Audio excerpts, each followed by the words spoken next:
മഹാദേവ്യൈ നമഃ മഹാലക്ഷ്മ്യൈ നമഃ മഹാസരസ്വത്यै നമഃ കാളി മഹാകാളി ഭദ്രകാളി നമോസ്തുതേ കുലം ച കുലധർമ്മം ച മാം ച പാലയ ദേവീ ശരണമമ്മേ. സുപ്രഭാതം, ശുഭദിനം.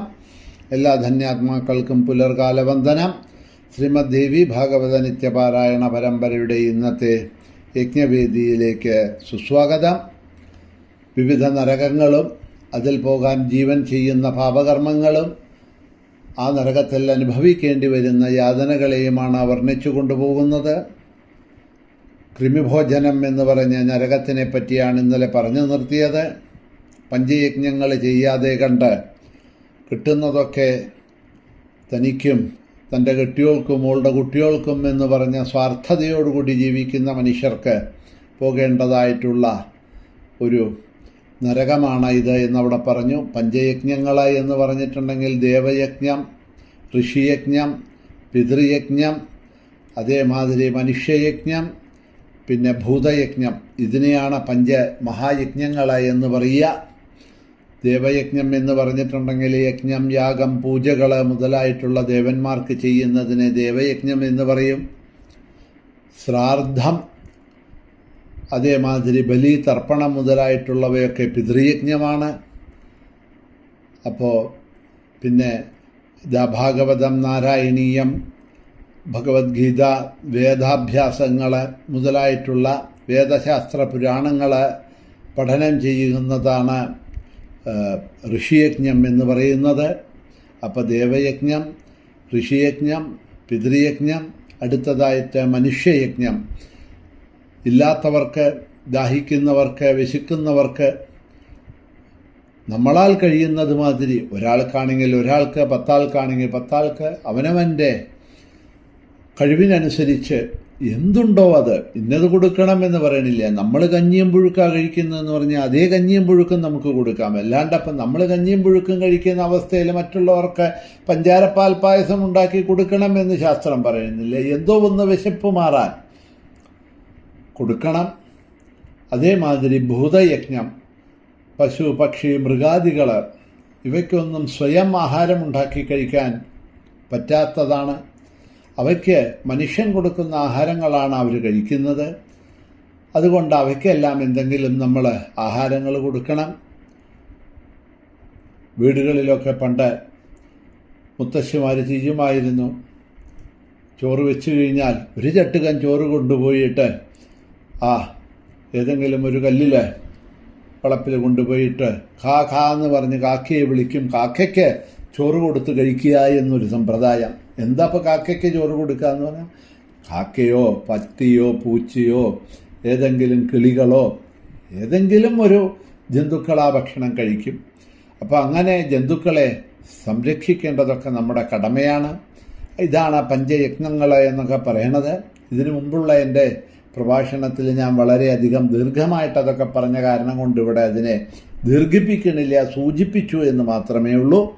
അങ്ങനെ പഞ്ചയജ്ഞങ്ങൾ ചെയ്യാതെ കണ്ട് എല്ലാം തനിക്ക് മറ്റാർക്കും ഒന്നും കൊടുക്കാതെ അങ്ങനെ സ്വാർത്ഥഭാവത്തോടു കൂടിയിട്ട് നമ്മൾ പറയാറില്ലേ, ഒരു പഴമൊഴി എന്നല്ല, എന്താ പറയുക, പഴമൊഴി എന്ന് വേണമെങ്കിൽ പറയാം. അറുത്ത കൈക്കുപ്പ് തേച്ചു കൊടുക്കാത്തവൻ എന്നൊക്കെ പറയും. ഒരു ഉപകാരവും മറ്റുള്ളവർക്ക് പരോപകാരം ചെയ്യാത്തവർ പോകുന്നതായിട്ടുള്ള കൃമിഭോജനം എന്ന നരകത്തെക്കുറിച്ച് പറഞ്ഞു. ഇനി കള്ളന്മാർ രത്നം, സ്വർണം, ധനം മുതലായിട്ടോ മോഷ്ടിക്കുകയോ പിടിച്ചുപറിക്കുകയോ ചെയ്യുന്നവനെ, ബ്രാഹ്മണൻ്റെ ആയാലും അന്യൻ്റെ ആയാലും ശരി, ഏതൊരുവൻ്റെ ആയാലും ആപത്തുകാലത്തല്ല അങ്ങനെ ചെയ്യുന്നതെങ്കിൽ അവന് യമകിങ്കരന്മാർ സംദംശം എന്ന നരകത്തിൽ കൊണ്ടെറിഞ്ഞ് ചുട്ടുപഴുത്ത കത്തികളെ കോടാലി കൊണ്ട് തൊലി പൊളിക്കുന്ന പറയണത്. അവൻ്റെ അഗമ്യമായിട്ടുള്ള സ്ത്രീയെ പ്രാപിക്കുന്നവനെയും അഗമ്യനായ പുരുഷനെ പ്രാപിക്കുന്നവളെയും രണ്ടുപേരെയും യമദൂതന്മാരെ തപ്തസൂർമി എന്ന നരകത്തിൽ കൊണ്ടിടും. അവിടെ കിടന്ന യമദൂതന്മാരുടെ ചമ്മട്ടി കൊണ്ടുള്ള അടിയേൽക്കണം. തീയിൽ ചുട്ടുപഴിപ്പിച്ചിട്ടുള്ള ഇരുമ്പിൻ്റെ പ്രതിമയെ അവരെ കൊണ്ട് ആലിംഗനം ചെയ്യുന്ന പറയണത്. പുരുഷൻ്റെ ചുട്ടുപഴിപ്പിച്ചതായിട്ടുള്ള ആ പ്രതിമയെ പരപുരുഷനുമായിട്ട്, പതിവ്രതാധർമ്മം വിട്ട് പരപുരുഷനുമായിട്ട് പോകുന്ന സ്ത്രീകൾ അങ്ങനെയുള്ള ചുട്ടുപഴുത്ത ആ പുരുഷൻ്റെ രൂപത്തിലുള്ള ബിംബത്തിനെ കെട്ടിപ്പിടിക്കണം. അതേമാതിരി സ്വന്തം പതിവ്രതയായ ഭാര്യയെ വിട്ട് വ്യഭിചരിച്ച് നടക്കുന്നതായിട്ടുള്ള പുരുഷന്മാർ സ്ത്രീരൂപത്തിൽ ഉണ്ടാക്കി വച്ചിരിക്കുന്ന ചുട്ടുപഴുത്തതായിട്ടുള്ള ആ സ്ത്രീരൂപത്തിലുള്ള ആ പ്രതിമയെ കെട്ടിപ്പിടിക്കണമെന്നാണ് പറയുക. ആലിംഗനം ചെയ്യണമെന്നാണ് പറയണത്. അങ്ങനെ ചെയ്തില്ലെങ്കിലോ നമ്മളെ ചാട്ട കൊണ്ടടിക്കും. എന്നിട്ട് നമ്മളെ കൊണ്ടതാ അതിനെ കെട്ടിപ്പിടിപ്പിക്കും എന്നാണ് പറയണത്. അതേമാതിരി ആരെയൊക്കെയെങ്കിലുമൊക്കെ പ്രാപിച്ചു നടക്കുന്ന മഹാഭാവിയെ ഈ ഭയങ്കരന്മാരെ ശാൽമലി എന്ന നരകത്തിൽ കൊണ്ടു ചെന്നിടും. ലോഹമയവും വജ്രതുല്യവുമായ മുള്ളുകൾ നിറഞ്ഞ നരകമാണ് ശാൽമലി. രാജാവോ രാജപുരുഷനോ പാഖണ്ഡിയായി ധർമ്മമര്യാദ തെറ്റിക്കുന്നു എങ്കിൽ അവർ മരിക്കുന്ന സമയത്ത് ധർമ്മമര്യാദ തെറ്റിച്ചതുകൊണ്ട് വൈതരണിയിൽ എന്ന നരകത്തിലാണത്രേ കൊണ്ടുപോയിടുക. നരകത്തിൻ്റെ കോട്ട പോലെ കിടക്കുന്ന ഭയാവഹമായിട്ടുള്ള നരകത്തിലെ നദിയാണ് ഈ വൈതരണി എന്ന് പറയുന്നത്. ജലജന്തുക്കൾ അവിടെ ചുറ്റി നിന്ന് കൊത്തി തിന്നും എന്നാണ് പറയണത് ആ ശരീരത്തിനെ. എന്നിട്ട് ദേഹം നശിക്കുകയോ പ്രാണൻ പോകുകയോ ചെയ്യാതെ സ്വന്തം ദുഷ്കർമ്മത്തിൻ്റെ ഫലം അനുഭവിച്ചുകൊണ്ട് സന്തപിക്കും. മലം, മൂത്രം, ചലം, ചോര, മുടി, അസ്ഥി, നഖം, മാംസം, കൊഴുപ്പ് മുതലായവയൊക്കെ നിറഞ്ഞ നദിയിലും അവർ ചെന്ന് വീഴും എന്നാണ് പറയണത്. അതാണ് ഈ പറഞ്ഞതായിട്ടുള്ള ഈ നരകം എന്ന് പറയുകയാണ്. വൈതരണി എന്ന് പറഞ്ഞ നരകം അതാണ്. അതേമാതിരി നിർലജ്ജം, ദാസീപതികളായിത്തീരുന്ന അശുദ്ധരും ആചാര നിയമങ്ങൾ വെടിഞ്ഞവരും ഒക്കെ ആണെന്നുണ്ടെങ്കിൽ അവർ മരിച്ചു കഴിഞ്ഞിട്ട് മലമൂത്ര ഖഭ രക്താദികളാൽ ആകൃതരായിട്ട് ഖഭ മലാദികൾ നിറഞ്ഞ പൂയോദം എന്ന് പറഞ്ഞതായിട്ടുള്ള നരകത്തിലാണ് ചെന്ന് പതിക്കുക.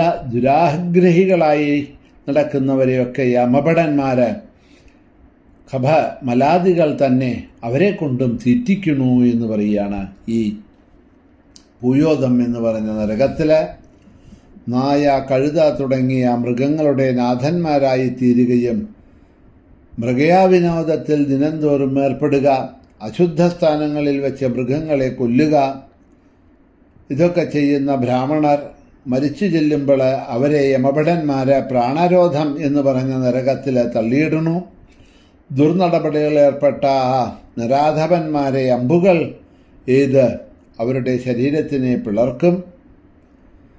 അഹങ്കാരി സ്വന്തം ദംഭം കാണിച്ചുകൊണ്ട് നടക്കുന്ന യജ്ഞം ചെയ്ത് പശുക്കളെ കൊല്ലുന്നുവെങ്കിൽ ആ മനുഷ്യാധമനെ യമരാജദൂതന്മാർ വിശസനം എന്ന് പറഞ്ഞ നരകത്തിലാണ് തള്ളിയിടുന്നത്.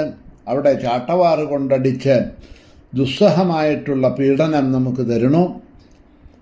പിന്നീട് ഏതൊരു ബ്രാഹ്മണനാണോ കാമമോഹിതനായി സ്വന്തം ഭാര്യയെ കൊണ്ട് അവൻ്റെ രേതസ്സും മറ്റും പാനം ചെയ്യിക്കുന്നത് അവനെ യമകിങ്കരന്മാർ രേതകുണ്ഠം എന്ന നരകത്തിൽ വീഴ്ത്തും.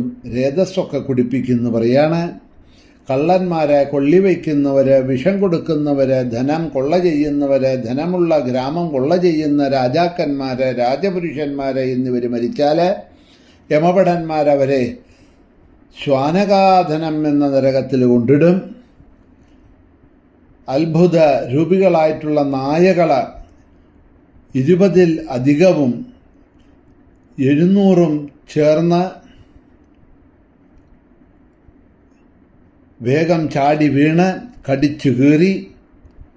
സാരമേയാതനം എന്ന നരകം അതിഭയങ്കരമാണ്. ഇനിയും